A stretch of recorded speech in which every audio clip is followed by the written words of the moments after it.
Ready. নমস্কাৰ। আজি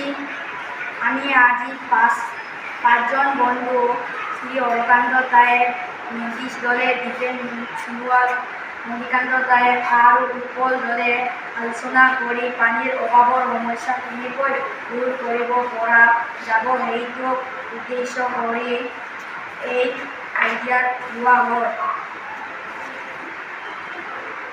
পানীৰ অবিহনে কোনো কাম বা খেতি কৰিব পৰা নাযায়। সেয়েহে পানীক আমি অপচয় নকৰি যিমান পাৰে বচাব ৰাখিবলৈ চেষ্টা কৰিব লাগে।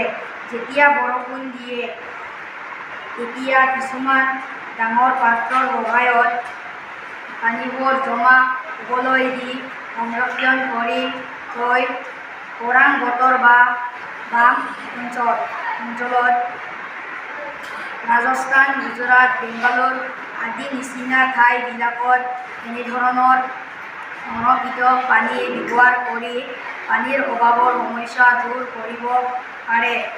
সংৰক্ষিত বৰষুণ পানীৰ পাত্ৰটো পাইপ লগাই সহজতে ফুলৰ বাগিচা, শাক-পাচলি, গছ-গছনিৰ গুৰি আৰু বিভিন্ন কামত ব্যৱহাৰ পানীৰ নাটনিৰ সমস্যা দূৰ কৰিব পাৰে।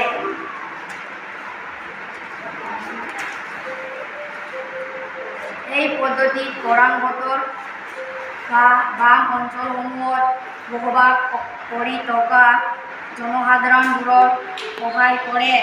এই পদ্ধতিত প্ৰয়োজনীয় সামগ্ৰীবোৰ হ'ল পেলনীয়া প্লাষ্টিকৰ bottle, art paper, Fevicol, cartoon, কেঁচি আৰু ৰস।